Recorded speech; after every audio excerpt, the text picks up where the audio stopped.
சகரியா 12:3-4 பூமியின் ஜனங்கள் எல்லாரும் எருசலேமுக்கு விரோதமாக கூடிக்கொள்வார்கள். அப்படிதானே இருக்குது. இப்ப கூடிக்கொள்வாங்க. இந்த யுத்தம் உச்சத்துக்கு போகும். அதுல 2 காரியம் நடக்கும். ட்ரம்ப் பிரிக்க மாட்டார், கொடுக்க மாட்டேன்னு சொல்வாரு. பிரிக்கலாம்னு சொன்னாலும் இஸ்ரேல் சண்டை போடும், கொடுக்க மாட்டேன்னு சொன்னா உலக நாடுகள் சண்டை போடும். சோ கண்டிப்பா சண்டை வர போறது நிச்சயம். இந்த யுத்தத்துல 2 காரியம் நடக்கும். ஒன்று, நீங்கள் பார்க்கிற இந்த ஸ்தலத்தில் இருக்கக்கூடியதான வழிபாட்டு தலம் இருக்கு இல்லையா, மாஸ்க் இருக்கு இல்லையா, இதை இடிச்சுடுவாங்க. நல்லா கவனிங்க, இதை இடிச்சுடுவாங்க.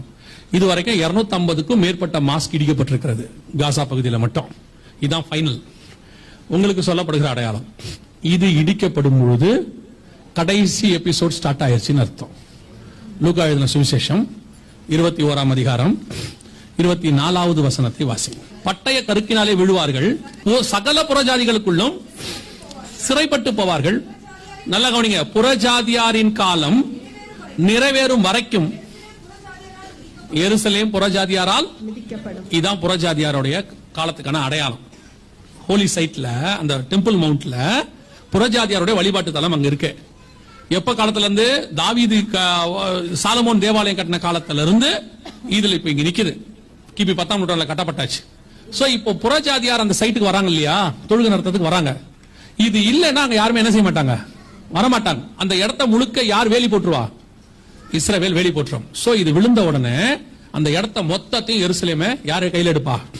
இஸ்ரவேல் எடுக்கும். அப்ப இத இஸ்ரவேல் கையிலிருந்து வாங்கி கொடுப்பதற்கு இஸ்ரவேலுக்கு விரோதமா ஒரு டீம் ஃபார்ம் ஆகும்.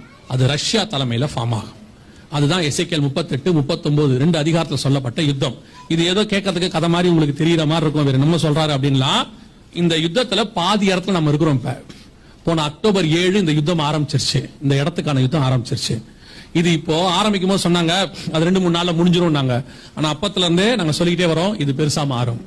இப்போ அந்த யுத்தம் எவ்வளவு தூரம் போயிருக்குன்னு கேட்டீங்கன்னா, அப்படியே விஸ்தாரமாயி லெபனான் வரைக்கும் போயிருச்சு. ஹிஸ்புல்லால உள்ள தளபதிகளை அவங்க சாவடிச்சிட்டாங்க 2-3 நாளைக்கு முன்னாடி. இந்த பக்கம் ஈஜிப்ட் வரைக்கும் போயிருச்சு. இந்த பக்கம் ஈரான் வரைக்கும் போயிருச்சு. ஈரானும் இதுக்கு நேரடியா இறங்க தொடங்கிருச்சு. உள்ள வர வேண்டிய மிக முக்கியமான ஆள் யாரு? ரஷ்யா வரணும். இதெல்லாம் சேர்ந்து இந்த 2-3 வருஷத்துக்குள்ளாக இந்த சொன்ன காரியங்கள் எல்லாம் நடக்கிறதை நீங்கள் காணும் போது, இதான் ரொம்ப முக்கியம், நீங்கள் காணும் போது புறஜாதியார் காலம் முடிவுக்கு வருகிறது என்று அர்த்தம். இந்த இடத்துலதான் 3வது தேவாலயம் வரும். இந்த 3வது தேவாலயத்தை கட்டி கொடுப்பதற்கு தான் அந்தி கிறிஸ்துவானவன் வருவான்.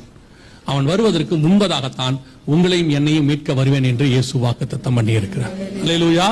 அப்ப இந்த இடம் அவங்க கைக்கு வரணும், இது இல்லாம போகணும், அங்க ஆலயம் கட்டணும். இதுக்கு நடுவுல தான் கர்த்தருடைய வருகையும் சம்பவிக்கும்.